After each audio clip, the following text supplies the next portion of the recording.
지금부터는 이명박 이야기를 좀 해봐야 돼요.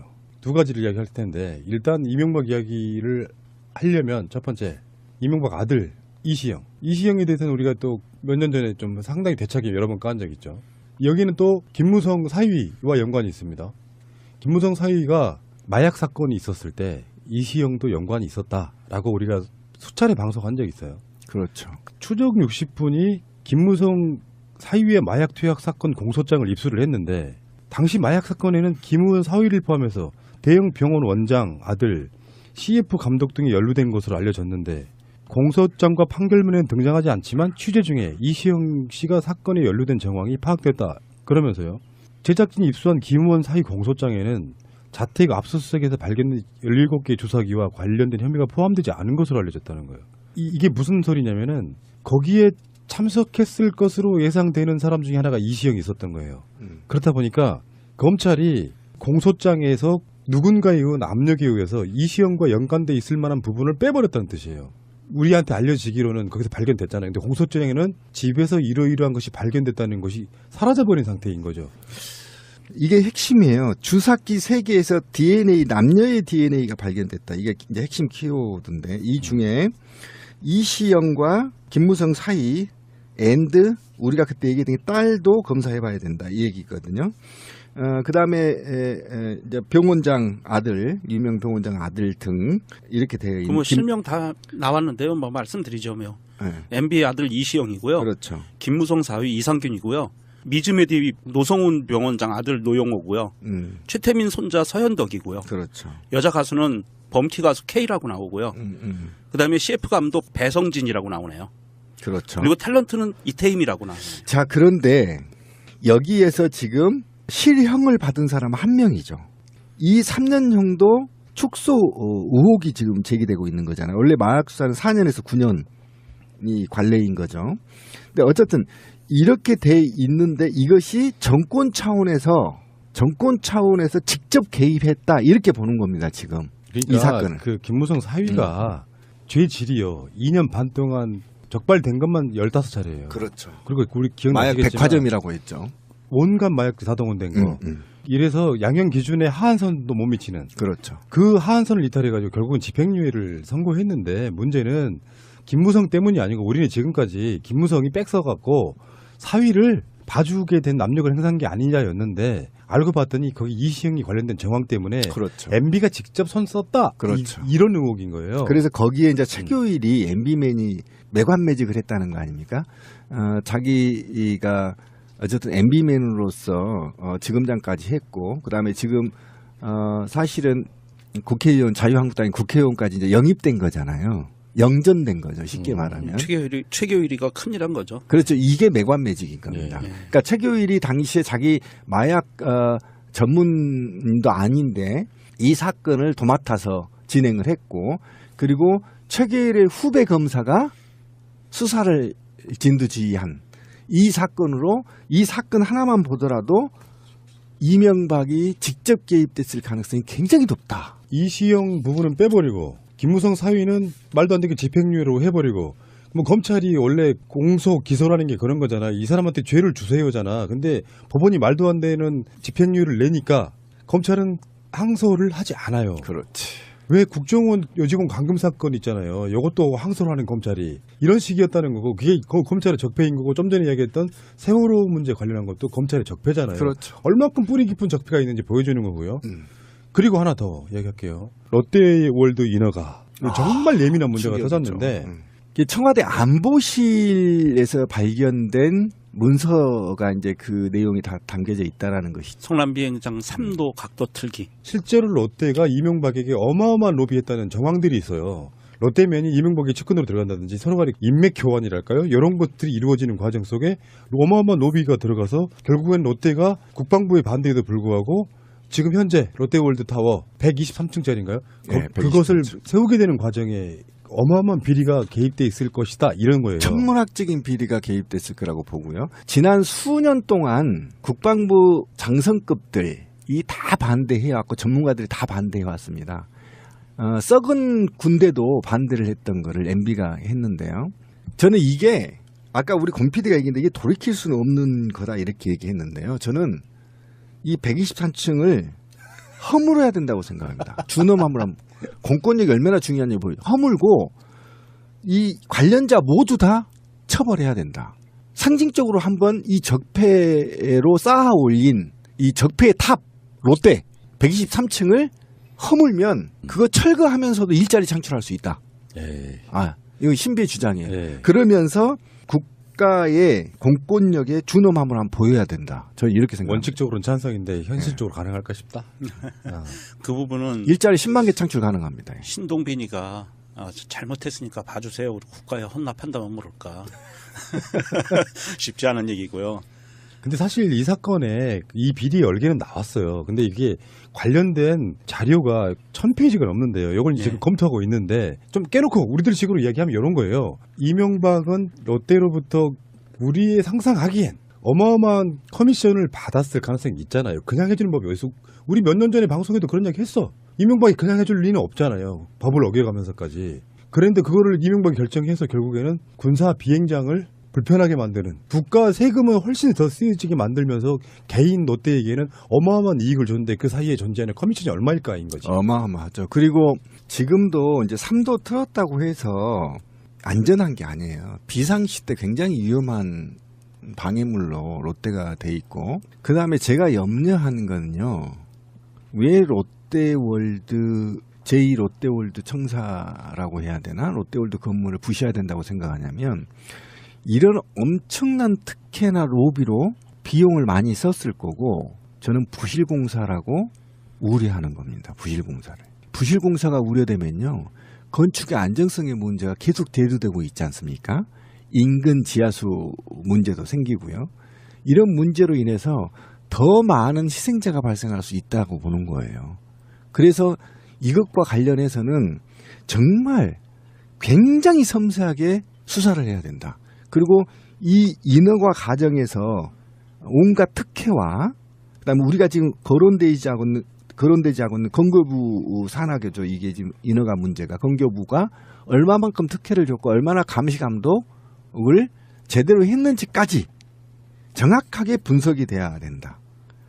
수사가 돼야 된다. 그렇지 않을 경우에 제3의 피해자가 발생할 가능성이 굉장히 높아서 이 사건은 단지 MB 정부의 부정부패를 넘어야 되는 거예요. 안정성까지 수사가 완료돼야만 국민들이 인정하게 될 거다. 자기들이 정당하게 어떤 입찰을 따낸다거나 이렇게 돼야 되잖아요. 정권 핵심 또는 대통령 이런 사람들과 연계를 지어가지고 뭔가를 따내는 방식으로 지금까지 해왔던 거. 이것도 이제 일종의 적폐 중에 엄청난 적폐인데 사실 적폐의 시작은 이명박이고요. 그 이명박이 만들어놓은 토대 내에서 박근혜 5년간이 더 썩어버린 사건이고 실제로 이명박은 교묘하게 지금 법을 피해가 있지만 적폐청산의 가장 타겟은 저는 이명박이 될 수밖에 없다고 생각이 듭니다. 그래서 이명박 쪽에서는 계속 언론 플레이하고 있거든요. 이건 정치 보복이다 이런 식으로 얘기하고 있고 국민들 마음속에는 5년 동안 박근혜가 이명박을 어떻게 수사할까 했는데 결국은 못한 상태로 끝났거든요. 이명박은 생명이 좀 연장된 측면이 있지만 제가 봤을 땐 그래요. 국민들한테 이명박을 어떤 식으로든 단죄하지 않으면 개혁이 안 됐다고 생각할 거예요. 근데 하늘이 덮고 있다고 그러잖아. 문재인 대통령은 이상하게 그런 문건들이 쏙쏙 나와. 마치 짠 듯이. 그 문건 있잖아요. 제가 좀 할 얘기가 있는데 공무원이 임기가 끝나면 문건 캐비넷 다 비우거든요. 그렇잖아요. 다 비워요. 제가 우리 방송에서 수차례 얘기했죠.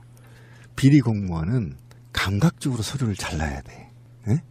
20개가 넘는 파쇄기를 전부 다 그것도 혈세로 사가지고 들어갔단 말이에요. 다 잘랐는데 천사가 하늘에서 내려와서 우렁각시도 아니고. 네, 아니 진짜요. 천사가 내려와서 기록물 보관소에 가서 복사해서 쫙 갖다 놓으셨잖아요. 이건 정말 하늘이 도운 대통령이에요. 그죠? 제가 다시 한번 환기시키면서 이 롯데월드 타워 이 부분에 대해서 진행 과정을 좀 한번 잠깐만 복기해드리면 노무현 대통령 때 성남공항의 안전을 확보하려면 동편활주로 각도를 7도 정도를 틀어야 하고 이를 위해서 1조 2천억 정도의 비용이 들 거라고 롯데월드 타워에 관련돼서 7도를 틀고 1조 2천억의 비용이 들 거다라고 추산하고 건물 높이를 50층으로 제한을 했었어요. 그리고 나서 이명박으로 바꾸면서 이명박은 7도 틀어야 되는 거를 3도만 변경을 하게 해요. 그래서 투입되는 비용이 1조 2천억에서 3천억 원으로 낮춰져요. 그래서 그 조건으로 3도로 변경되면서 롯데가 9천억 원의 돈을 아끼는 거예요. 그럼 9천억 원의 돈을 아꼈으면 이명박이 커미션을 얼마나 먹었을까요? 이거는 좀 더 솔직히 말씀드리면 롯데타워는 껌이라고 봅니다. 껌이죠. 네. 왜 그러냐면은 2008년부터 2012년까지 이명박 딱 집권 5년 동안에 롯데가 한 거예요. 인수합병 26건. 그리고 자산은 40조에서 84조 원으로 뛰었고요.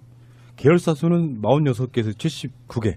거의 배 이상 몸집을 5년 동안 벌렸어요.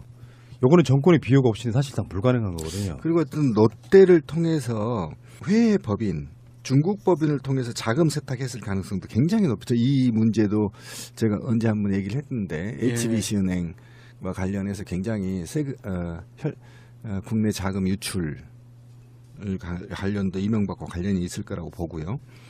어쨌든 이 수사는 우리나라가 왜 이렇게 사실은 아까 제가 이제 관료주의를 얘기했는데 실제로 우리나라는 대기업이 장악한 대표적인 나라인데 이명박이 이 자본가잖아요. 기업가가 대통령이 돼서 정경이 한 몸이 돼버린 거예요. 우리나라가. 트럼프 같은 새끼지 사실. 예, 알고 그렇게 보면 아주 된 거죠. 비슷하지. 예, 그래서 자본이 국가 권력을 완전히 장악한 시기, 그것이 MB 시기였단 말이에요. 근데 이 MB 때 대표적인 자본 권력이 국가 권력을 완전히 장악한 계기를 마련한 게 바로 롯데고 상징적인 건물이란 말이에요. 이 롯데가. 그랬더니 현대 전투에서 공군은 승패를 좌우하는 겁니다. 근데 이 공군의 모든 관련자들이 대부분 다 반대를 했고 지난 15년 동안 반대해왔던 겁니다. 근데 이거를 MB 주식기가 들어와서 완전히 다 국가 뭐 보안이고 뭐고 다 필요 없이 다 허물고 롯데월드를 지었단 말이에요. 이 롯데월드는 제2 롯데월드 건물은요. 대한민국의 자본들의 상징이에요. 부패한 자본들의 상징, 적폐 자본들의 상징. 그래서 이 수사는 민주주의를 다시 돌리고 국가 권력의 존엄을 세우기 위해서는 반드시 이 수사는 굉장히 섬세하게 그다음에 전방위적으로 전부 다 조사가 돼야 된다는 게 제 기본적인 생각입니다. 이명박의 대학 동창이고요. 그렇죠. 롯데 인허가에 관련돼 있는 인물은 장경작이라는 인물이에요. 맞다. 그때 지금 이제 기억나요. 네. 방송을 한 이야기 있는데 롯데호텔 사장 뭐 이런 거 지내고 그러면서 이명박과 굉장히 밀접한 연결고리가 지금 장경작인데 지금 이 사건에도 장경작이 연루돼 있을 거라고 보고 누가 봐도 특혜면 그게 또 이런 식으로 이제 정치행위 이렇게 이야기를 하겠지만 불법성이 분명히 있을 것 같고 요거 롯데에게 이명박이 무엇을 어떻게 취했는지에 대한 그 부분을 파게 되면 제대로만 파면요 이명박은 구속시키는 게 맞습니다. 박근혜와 이명박이 감옥에 들어가 주는 것이 가장 상징적으로 적폐청산이다. 아니에요. 박근혜를 만들었던 게 우리 방송에서 얘기한 게 사실로 드러났잖아요. 국정원이 동원돼서 박근혜를 맡던 MB 사후 퇴임 이후에 안전성 보장 때문에 이 폐륜적인 박근혜를 대통령을 만들었단 말이에요. 이 부정선거로 당선이 됐단 말이에요. 그러면 이 부정선거 하나만으로도 사형감이에요. 지금 문재인 정부 들었으면서 초기부터 얘기했던 4대강, 그다음에 국정원 관련 적폐 청산 TF, 그리고 이번에 나온 롯데월드 타워 인허가 관련해서 청와대에서 나온 문건 이런 것들을 보면서 이명박이 측에서 공식적인 반응이 나왔어요. 이건 정치보복식으로 과거사들을 지켜야 하는 거다. 그렇게 몰고 가고 싶겠지. 네. 문재인 정부는 자신들만 정의를 독점한다는 오만을 갖고 있다. 에이씨. 이게 지금 몰린 거예요. 이제는 아는 거예요. 위기의식을 느껴서 뭔가를 해야겠다는 액션이 나오는. 원세훈이 개입을 해서 부정선거에 개입된 거 하나로만도 MB는 공개처형해야 되는데 자유당 때도요. 예? 자유당 때도 부정선거 주범이 사형당했어요.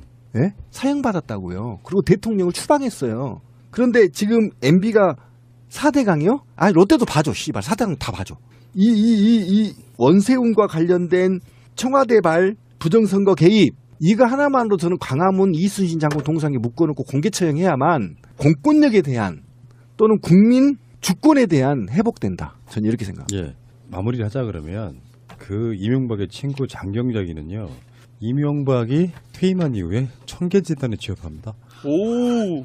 그 연결고리가 그렇게 돼 있는 거고요. 이제 뭐 부정선거 처벌 이런 것들은 법적으로 교묘하게 빠져나갈 부분들이 있어요. 정치 행위 뭐 이런 걸로 해서 뭐 국정원장이 시켰다고 해도 대통령이 시킨 증거가 없다면 처벌하기 좀 힘든데 이런 개인 비리는 오히려 더 장명적을 왜 데리고 왔겠어요. 전개재단으로.